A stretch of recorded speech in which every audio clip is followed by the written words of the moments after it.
କହୁନି, କିନ୍ତୁ ଯିଏ କହୁଛି ମୁଁ ନିଜେ ଭଗବାନ କି ମତେ ମୁଁ ଭଗବାନ ବୋଲି ପୂଜା କରେ, ସେ ପ୍ରକୃତ ଭଗବାନ ନୁହେଁ। ସେଟା ହଉଛି ଆକ୍ଚୁଆଲି ହଉଛି ଅସୁର। ନାଇଁ, ସେ ଭଗବାନ ନୁହେଁ, ସେ ହଉଛି ଗୋଟେ ବଡ ଅସୁର। ଯାହାକୁ କଂସ ଭଳିଆ ସେ ହଉଛି ଅସୁର ଗୋଟେ।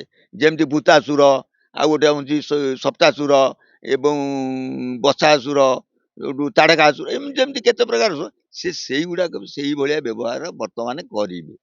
କାହିଁକି ନା ଘୋର କଳି ଯୁଗରେ ସେଇମାନେ ବର୍ତ୍ତମାନ ବଡ ଲୋକ ହେବେ, ସେଇମାନେ ବଡ ବୋଲି କହିବେ। କାରଣ ମାୟାରେ ସେ ଭ୍ରମେଇବେ, ମାୟାରେ ଭ୍ରମେଇଲେ ତମେ ନର୍କରେ ପଡି ନାଶ ଯିବ। ତେଣୁ ତମକୁ ନର୍କରେ ପକେଇ ଦେବା ପାଇଁ ସେମାନଙ୍କର ଉଦ୍ଦେଶ୍ୟ ହଉଛି ଏଇଗୁଡାକ। ତେଣୁ ତେଣୁ ଯଦି ଜ୍ଞାନୀ ଲୋକ ହେଇଥିବ, ସେ ସେମିତିଆ କଥା ଶୁଣିବନି। ତୁ ଗୋଟେ କଣ ଭଗବାନ? ଭଗବାନ ତୁ ତୋ ଦେହରେ ମୋ ଦେହରେ ଭଗବାନ ନାହିଁ? ମୁଁ ତ ମୋ ଭଗବାନକୁ ଦେଖିପାରୁନି, ତୋ ଦେହରେ କିନ୍ତୁ ଭଗବାନ ଟା ମୁଁ ଦେଖିବି? କହିଲେ ଆଜ୍ଞା, କୋଟି କୋଟି ଲୋକକୁ ରଖିବା ପାଇଁ ସେ ଯିଏ କହୁଛି ମୁଁ ପ୍ରଭୁ, ତୁ ଏ କୋଟି କୋଟି ଲୋକକୁ ରଖିପାରିବୁ? ତୁ ଅମର ବର ଦେଇପାରିବୁ? ତୁ ରୋଗରୁ ମୁକ୍ତ କରିପାରିବୁ? ତୋର ତା ଗୋଡରେ ଜଗତ ସାରା ଯେତେ ଜୀବଜନ୍ତୁ ସମସ୍ତେ ଏକାଠି କରିକି ନେଇପାରିବୁ? ଯଦି ପାରିବୁ ତାହେଲେ ଆମେ ତତେ ମାନିବୁ। नमस्कार, जय श्री जगन्नाथ। दर्शक बंधु, ମୁଁ ଦେବାନନ୍ଦ ଆପଣଙ୍କୁ ସ୍ୱାଗତ କରୁଛି। ଦର୍ଶକ ବନ୍ଧୁ, ଆପଣ ସିଧାସଳଖ ଦେଖୁଥିବେ ପୂର୍ବ ଏପିସୋଡରେ ଆପଣ ବାବାଙ୍କୁ ଜାଣିଥିବେ, ତଥାପି ମୁଁ କହିଦଉଛି ଏଇଟା ହଉଛି ଜଗତସିଂହପୁର ଜିଲ୍ଲା ଏବଂ ବାବା ବାଲଗୋପାଳ ଦାସ ଆମ ସହିତ ଯୋଡି ହେଇଛନ୍ତି। ସିଧାସଳଖ ବାବାଙ୍କ ସହିତ କଥା ହେବା। ବାବା, ଆପଣଙ୍କୁ ପ୍ରଣାମ, ଆମ ଚ୍ୟାନେଲକୁ ସ୍ୱାଗତ। ବାବା, ଏମିତି ଯାହା ମାଳିକା ବର୍ଣ୍ଣନା ମହାପୁରୁଷ କରିଛନ୍ତି ଯେ ସ୍ୱୟଂ ଅନନ୍ତ ଜନ୍ମ ନେବେ, ଲୀଳାଖେଳା କରୁଥିବେ, ସେ କେହି ଜାଣିପାରୁନଥିବେ, ଏମିତି କଣ ମାଳିକା ପ୍ରମାଣ ଦିଏ? ଦେଖନ୍ତୁ, ଲୀଳାଖେଳା ପ୍ରଭୁ କରିବେ ଗୁପ୍ତରେ। ଆମେ ଯୋଉ ଆପଣ ଯୋଉ ଅନୁଷ୍ଠାନରେ ବସିଛନ୍ତି, ସେ ଅନୁଷ୍ଠାନରେ ପ୍ରଭୁଙ୍କର ଅନୁଷ୍ଠାନ। ଇଏ ଅନୁଷ୍ଠାନରେ ହଉଛି ମାନେ ମୁଖ୍ୟ ହଉଛନ୍ତି ଯେ ବାବା। ସେ କହିଥିଲେ ଯେ ମୁଁ ସମାଧି ହେବାକୁ ଆସିଛି, ସମାଧି ଆସିଛି କାରଣ ମୋର 12 ଜନ୍ମର ସମୟ ଇଏ, ମୁଁ ଆଉ ପୁନର୍ବାର ପୁଣି ଥରେ ଜନ୍ମ ହିଁ ଆସିବି। 2027ରେ ଆସିଲେ ପୁଣି ମୋର ଭକ୍ତମାନଙ୍କୁ ଏଠି ମଧ୍ୟ ରଖିବି। ତେଣୁ ମୋ ଭକ୍ତମାନେ କେବେ ହେଲେ ମାନେ ଯିବେନି, ମାନେ ପ୍ରଳୟରେ ଯିବେନି। ଯିବେ ତ ନିଶ୍ଚିନ୍ତ, କାରଣ ବାବା ଯେତେବେଳେ ନିଜେ ପ୍ରଭୁ ଆସିକି ତାଙ୍କ ସ୍ୱ ଇଚ୍ଛାରେ ଚାଲିଗଲେ, ଆମେ କଣ ରହିବା? ଏମିତି କିଛି ମାନେ ଅଛି? ଯିବା, କିନ୍ତୁ ପ୍ରଳୟରେ ଯିବେନି। କାରଣ ପ୍ରଳୟ ବେଳକୁ ଆମ ବାବା କହିଛନ୍ତି ଆମେ ସେତିବେଳେ ନିଶ୍ଚିନ୍ତ ଆସିକି ରକ୍ଷା କରିବୁ ମୋ ଭକ୍ତମାନଙ୍କୁ, କେବେ ମୁଁ ଛାଡିବିନି ମୋ ଭକ୍ତମାନଙ୍କୁ। କାରଣ ସେ ନିଜେ ପ୍ରଭୁଙ୍କ ଅଂଶୀଦାର ଜନ୍ମ ହେଇଛନ୍ତି। ତେଣୁ ଆମେ ଜାଣିବାକୁ ଚାହୁଁଛୁ ଯେ ପ୍ରଭୁ କହିଲେ ବଡ ଜିନିଷ ସିନା ପ୍ରଳୟରେ ରଖିବେ, କିନ୍ତୁ ଘୋର କଳି ଯୁଗଟାକୁ ଆଉ କଣ୍ଟ୍ରୋଲ କରିହବନି।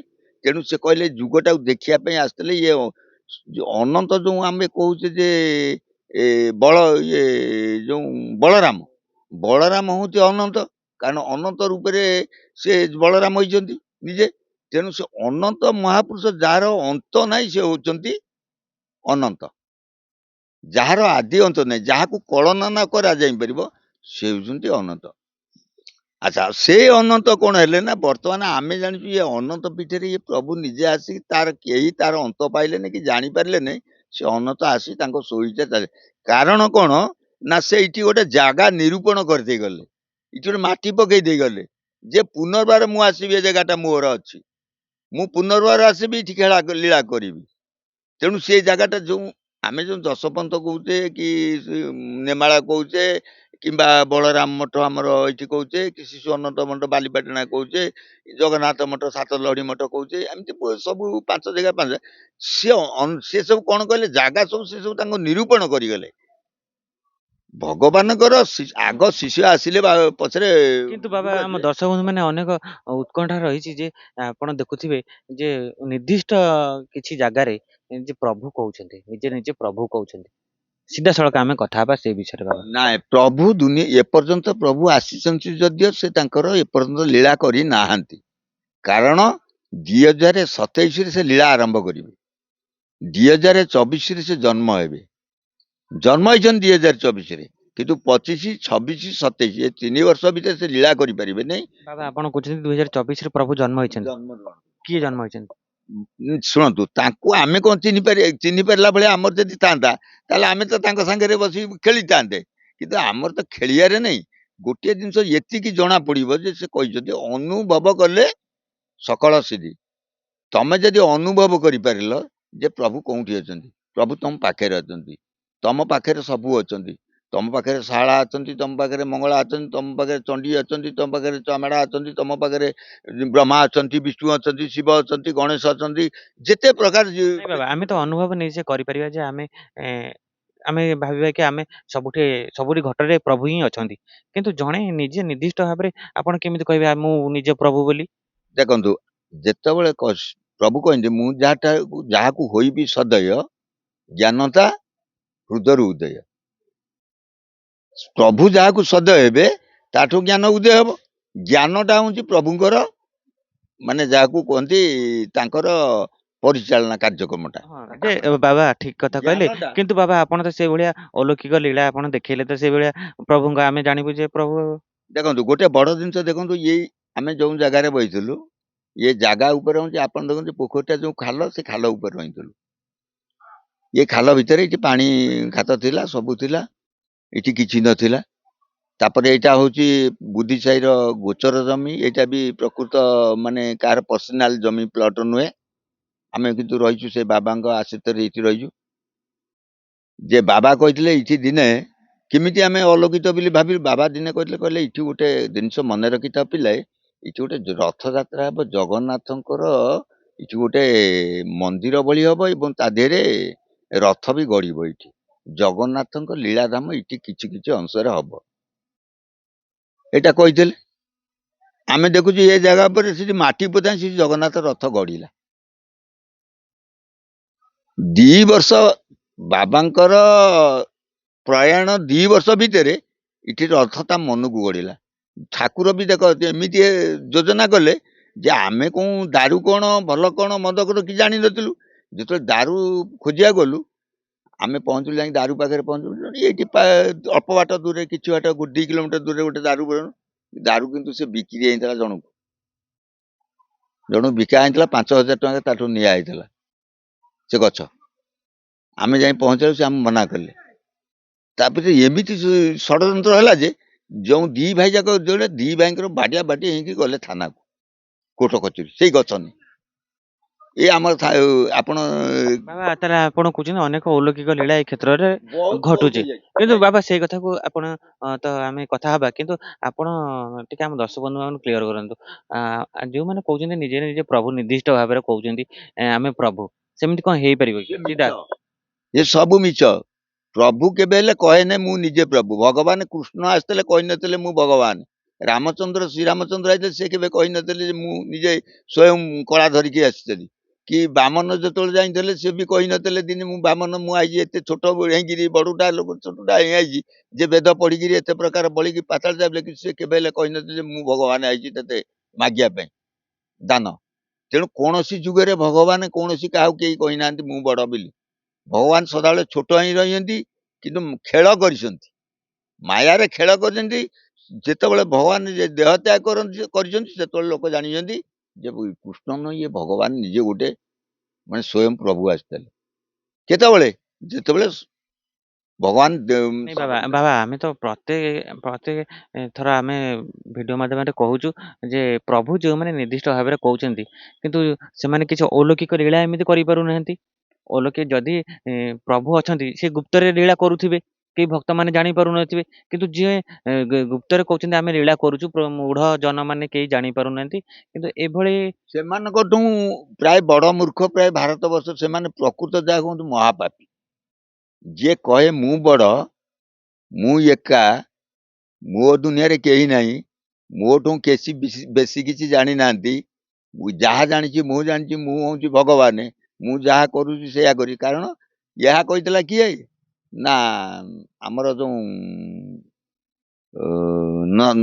ନରସିଂହ ଅବତାରରେ, ନୃସିଂହ ଅବତାର ଯେତେବେଳେ ଭଗବାନ ତାଙ୍କୁ ମାରିଦେଲେ, ତାଙ୍କର ଯିଏ ଅନୁଚର ଅଛନ୍ତି, ଯିଏ ତାଙ୍କୁ ଇଏ କରୁଛନ୍ତି, ସେମାନେ କହୁଛନ୍ତି ସିଧାସଳଖ ଆସିକି ଯେ ପ୍ରଭୁ ନିଜେ ଲୀଳା ଖେଳା କରୁଛନ୍ତି, କିନ୍ତୁ ମୂଢ ଜନ ମାନେ ଜାଣିପାରିବେ ନାହିଁ, ତାଙ୍କର ସେତେ ଜ୍ଞାନ ନାହିଁ।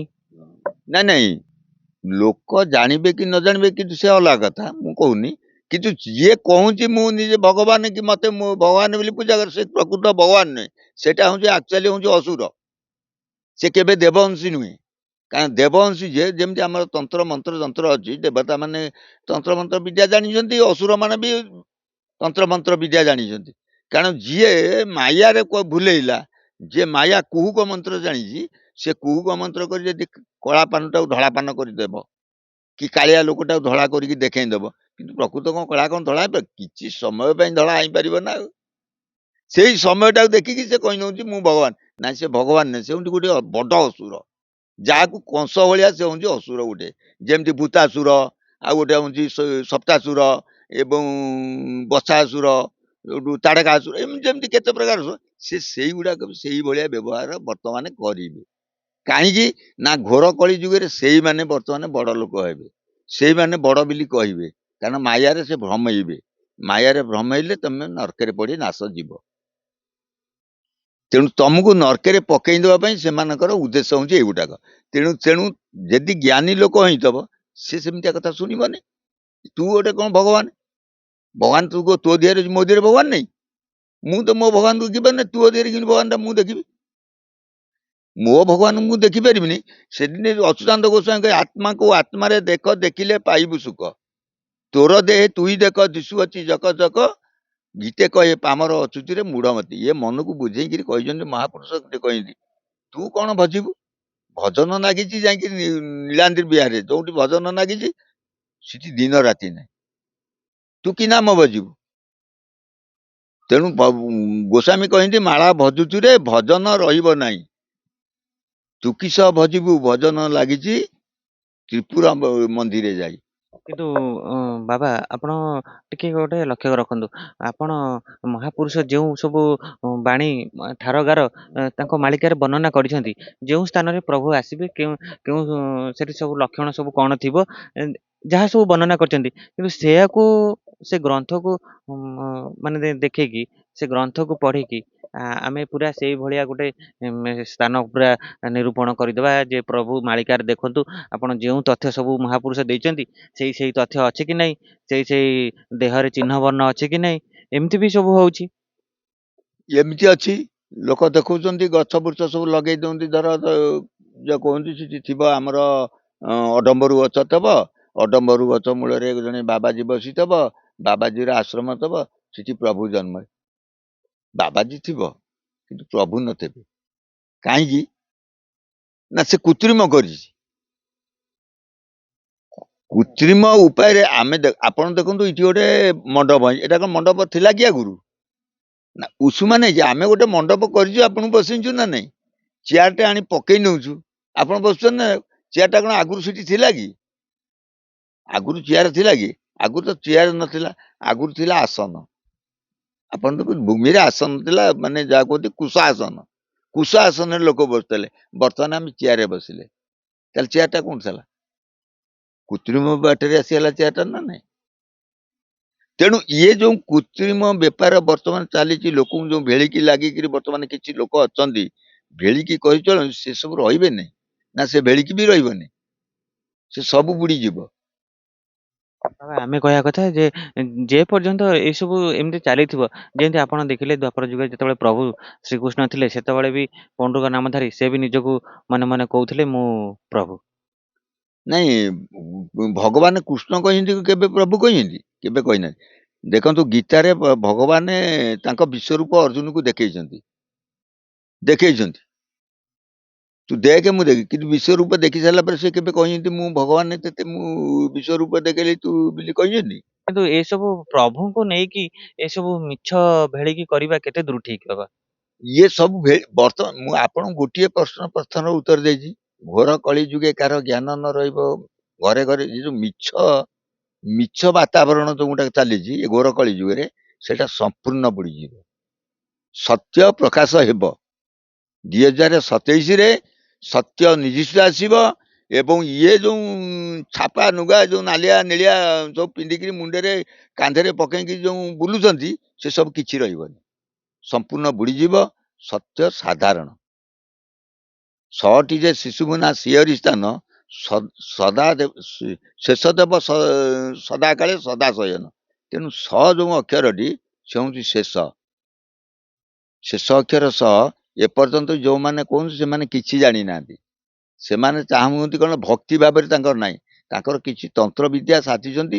ଆମେ ଏଇଠି ଗୋଟେ କାଲି ପରଦିନ ଜଣେ ବାବାଜୀ ଆସିଥିଲେ ଏଠିକି, ଆମେ ଦେଖିଥିଲୁ ସେ ଗୋଟେ ତନ୍ତ୍ରବିଦ୍ୟା ଦେ ତମ ଘରେ କହି ପୂଜାପୂଜି କରି ଗୋଟେ ତନ୍ତ୍ରବିଦ୍ୟା ଅଛି ଲେଖିଦବ ତାର ନୋଉଟେଇ ଦେଲେ ଆଉ ଗୋଟେ ଅଲଗା ପ୍ରକାର ଲେଖା ହେଇନି ମାନେ ସିଏ ଲେଖିଦବ ଗୋଟେ ତମର କଣ ହେଇଛି ଲେଖିଦବ ତମର ବିରୁଦ୍ଧରେ ତା ଅଲଗା ଗୋଟେ ଲେଖା ହେଇଯିବ ତା ସେପଟେ ନୋଟ୍ ସିଲଟକୁ ଲେଖିଦେଲେ କି କାଗଜକୁ ନୋଉଟେଇ ଦେଲେ ଗୋଟେ ଅଲଗା ଲେଖି ତା ଅର୍ଥ କଣ ସେ ଗୋଟେ ଢାଲସୁପାରି ଖେଳ ଭଳିଆ ଚାଲିଛି ତେଣୁ ଯୋଉ ଖେଳ ରହିବନି ଇଏ ଖେଳ ସବୁ ରହିବ ନାହିଁ ଇଏ କୃତ୍ରିମ ରୂପରେ ରହିବନି କିଛି ସେ ସବୁ ବୁଡିଯିବ କେବଳ ଗୋଟିଏ ରହିବ ଶୂନ୍ୟ ସ୍ଥାନ ଯୋଉଠି ଘର ନାହିଁ ଠାକୁର ନାହିଁ ଜନ ନାହିଁ ନା ଗହଳି ନାହିଁ କିଛି ନଥିବ ଶୂନ ମଣିଷ ଯେତେବେଳେ ସମ୍ପୂର୍ଣ୍ଣ ଶୂନ ହେଇଯାଏ ସେତେବେଳେ ସେ ବିଶ୍ୱରୂପକୁ ଦର୍ଶନ କରି ସେ ଶୂନ ସାଙ୍ଗରେ ମିଶିଯାଏ ଯେମିତି ଇଏ ମଧ୍ୟ ସେଇଭଳିଆ ଯେତେବେଳେ ଆସିଯିବ ଶୂନ ପଳେଇ ଆସିବ ସବୁ ଶେଷ ହେଇଯିବ ଶୂନ ବେଳେ ଯେତିକି ରହିବେ ସେ ପ୍ରଭୁଙ୍କ ସହିତ ଲୀଳା କରିବେ କିନ୍ତୁ ଏବେ ଯୋଉ କୋଟି କୋଟି ଲୋକ ଯୋଉ ରହିଲେଣି କେହି 100 କୋଟି ଲୋକ ଇଏ କହନ୍ତି ଆମେ ପ୍ରଭୁ ତେମେ କୋଟି କୋଟି ଲୋକ ରଖିବାକୁ ଜାଗା ଅଛି କହିଲେ ଆଜ୍ଞା କୋଟି କୋଟି ଲୋକକୁ ରଖିବା ପାଇଁ ସେ ଯିଏ କହୁଛି ମୁଁ ପ୍ରଭୁ ତୁ ଏ କୋଟି କୋଟି ଲୋକକୁ ରଖିପାରିବୁ ତୁ ଅମର ବର ଦେଇପାରିବୁ ତୁ ରୋଗରୁ ମୁକ୍ତ କରିପାରିବୁ ତୋର ତା ଗୋଡରେ ଜଗତ ସାରା ଯେତେ ଜୀବଜନ୍ତୁ ସମସ୍ତେ ଏକାଠି କରିକି ନେଇପାରିବୁ ଯଦି ପାରିବୁ ତାହେଲେ ଆମେ ତତେ ମାନିବୁ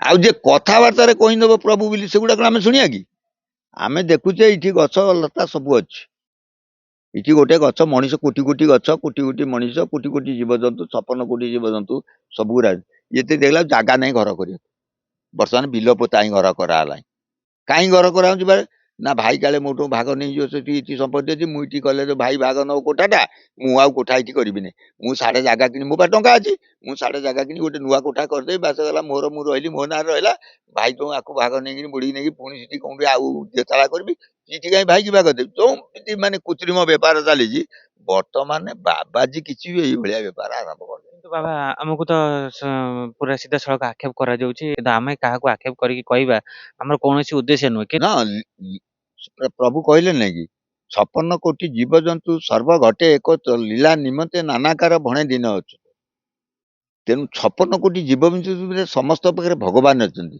ଲୀଳା କରିବା ପାଇଁ ତାଙ୍କର ଆପଣ ଯେ ମତେ କଣ ଖରାପ ବିକ୍ରି କହିଦେଲେ ସେଇଟା ଯେ ଆପଣ କହିଲେ ଏଇଟା କିଛି ମାନେ ନାହିଁ ଆପଣ ପାଖରେ ସେ ପ୍ରଭୁ ଅଛି କହିନେଲେ ଯେ ତୁ ଏ କଥାଟା ତାକୁ କହ ଯେହେତୁ ଜଣେ ନିର୍ଦ୍ଦିଷ୍ଟ ଭାବରେ ସେ କିଛି ଜାଗାରେ ଆମେ ଦେଖୁଛୁ ସ୍ୱୟଂ ପ୍ରଭୁ ଅନନ୍ତ ବଳରାମ ଏବଂ ଅଚ୍ୟୁତ ସେ ବି କହିଦଉଛନ୍ତି ମହାପୁରୁଷ ନିଜେ ଯାହା ବର୍ଣ୍ଣନା କରିଥିଲେ ମାଳିକାରେ ପୁରା ସେଇ ଠାର ଘରକୁ ଦର୍ଶେଇକି ନିଜେ ନିଜେ ପ୍ରଭୁ ବନି ଯାଉଛନ୍ତି ନିଜେ ନିଜେ ପଞ୍ଚସଖା ବନି ଯାଉଛନ୍ତି ଶୁଣନ୍ତୁ ଯେତେବେଳେ ବି ପ୍ରଭୁ ଆସିଛନ୍ତି ଯେତେବେଳେ ପୃଥିବୀ ଆମେ ଯଦି ପୁରାଣ ତ ଗୋଟେ କିଛି ତହିଁକି ଅନେକ ଶାସ୍ତ୍ର ପୁରାଣ ଚେତା କରାଇବା ପାଇଁ ନଚେତି ଅଜ୍ଞାନ ନବଜିଲାଜନ ମୋହ ମାୟ ନାଶ ଯାଇ ତେଣୁ ମହାପୁରୁଷ ବି ୟାକୁ ଲେଖିଛନ୍ତି ତେଣୁ ଆମେ କିଛି ଚେତନା କରିବା ପାଇଁ ଶୁଣ ସାମ୍ବାଦିକ ମାନେ କଣ ସାମ୍ବାଦିକ ଚ୍ୟାନେଲ ଅଛି ତମେ ଭଲ କରୁଛ କି ମନ୍ଦ କରୁଛ କି କର୍ମ କରିଛ କେଉଁ ଧର୍ମଟାକୁ ତମେ ମାନେ ଗ୍ରହଣ କରିଛ ଏଇଟା ଲୋକ ଜାଣିବେ ଯେ ପ୍ରକୃତ ବାବାଜୀ ଏଠି ଜଣେ ବାବା ଅଛି ଇଏ ପ୍ରକୃତ ଦୁନିଆକୁ ଧର୍ମ କଥା କହୁଛି ଅଧର୍ମ କଥା କହୁଛି ଏଇ କଥା କହୁଛି ଯଦି ଏ କଥା କହୁଛି ଏଇଟା ଠିକ କି ଭୁଲ ଅଲଗା ଲୋକମାନେ ବାବା ଖାଲି ସଂକ୍ଷେପରେ ଖାଲି କୁହନ୍ତୁ ସମୟ ଯେହେତୁ ପୁରା ସାପେକ୍ଷ କମ ଆପଣ ଖାଲି ସଂକ୍ଷେପରେ ଖାଲି କୁହନ୍ତୁ ଯେ ଗୋଟେ ଜଣେ ସାଧୁ ବେଶରେ ରହିବେ ଜଣେ ବାବା ତାଙ୍କର କର୍ତ୍ତବ୍ୟ କଣ ଦେଖନ୍ତୁ ପ୍ରଥମେ ଯିଏ ବାବାଜୀ ରହିବେ ସେ ଆଗ ଶୂନ୍ୟ ହବା ଦରକାର ତାମାନେ ତାର କିଛି ନାହିଁ ବୋଲି ତାର ପ୍ରମାଣ କରିବା ଦରକାର ଲୋଭ ମୋହ ହିଂସାରୁ ପୁରା ସମ୍ପୂର୍ଣ୍ଣ ଦୂରରେ ଶୁଣନ୍ତୁ ତା ସହିତ ଏଇ ଯୋଉ ଆମର ଇଏ ତ କହିଛି ଆଗରୁ ମାନେ ଲୋଭ ମୋହ ହିଂସା ତମ ଗୁଣ ସେ ତ ଅଲଗା ସେ ତ ତାକୁ ତ ଛାଡିବା କଥା ଅଲଗା ତା ହୃଦୟରେ ଆଗ ଦୟା ଥବା ଦରକାର ଜୀବ ପ୍ରତି ତାର ଦୟା ଆଗ ଦୟା ଶାନ୍ତି କ୍ଷମା ଦେବା ଦରକାର କିଏ ଭୁଲ କରିଛି ତାକୁ ଦଣ୍ଡ ଦବ ଏଇଟା ନୁହେଁ ତାକୁ କ୍ଷମା ଦେବା ଦରକାର କିଏ ଜଣେ ଜାବଡାଟେ ପକେଇଛି ଆମେ ଏଇଠି ବସିଥିଲୁ ଥରେ ଯଜ୍ଞ ହଉଥିଲା ଇଏ ବାବା ଇଏ ପିଲାମାନେ ଅଛନ୍ତି ଜଣେ ଆସି କହିଲା ଏକା ଜାବୁଟା ମାରିବି ତ ଦାନ୍ତ ଯାକ ସବୁ ଉଗାଳି ଦେବି ଆମେ କଥା ଏତେ କଳି କରିବା ଗଲୁ ତ ଆମେ ଜାଣିଥିଲେ କଳି କରିବା କରିଥାନ୍ତୁ ନା ଏ ସତ୍ୟ ଟିକେ ଆମ ପାଖରେ ଦୟା ନଥିଲେ ଆମେ ଯଦି ସେତିକି ସହି ନଥାନ୍ତୁ ସହଣିକ ନଥାନ୍ତା ଆମେ ତ କଳି କରି ଦୁନିଆ କପେଇଥାନ୍ତା ଆମ ବଳେ କିନ୍ତୁ କାହିଁ କରିପାରିଲୁ ଜଣେ କହିଛି କହିଯାଉ ତା ଫଳ ସେ ନବ କି ସେ ବୁଝିବ ସେ ଦେବା ଲୋକ ଯିଏ କୁହାଇଛି ସେ ତ ବୁଝିବ। ତେଣୁ ଯାହା କହୁଛି ମୁଇଁ ଯାହା କରିବି ମଧ୍ୟ ମୁଇଁ ପ୍ରଭୁ କରଉଛି କରେଇବ। ତେଣୁ ତାକୁ ଉପରେ ଛାଡ଼ିଦେଲେ ସେ ତାର ବୁଝିବ, ଆମେ କାହିଁ ବୁଝିବା? ଆମର ଯଦି ବୁଝିବାର ଅଛି ଆଉ ତାହେଲେ ଆମେ ପ୍ରଭୁ ବାହାରି ହିଁ କାହିଁ ରହିବୁ? ବହୁତ ବଢିଆ। ଦର୍ଶକ ବନ୍ଧୁ, ଆମେ ଏଇଠି ଏ ଅଧ୍ୟାୟକୁ ବିରାମ ଦେଉଛୁ, କିନ୍ତୁ ଆହୁରି ବହୁତ କଥା ରହିଛି ବାବାଙ୍କ ସହିତ ଆଉ ଏକ ଅଧ୍ୟାୟରେ ଆଲୋଚନା କରିବା, କିନ୍ତୁ ଆଜିର ଅଧ୍ୟାୟକୁ ଏଇଠି ବିରାମ ଦେଉଛୁ, ରହୁଛୁ। ଜୟ ଶ୍ରୀ ଜଗନ୍ନାଥ, ଜୟ ପଞ୍ଚସଖା।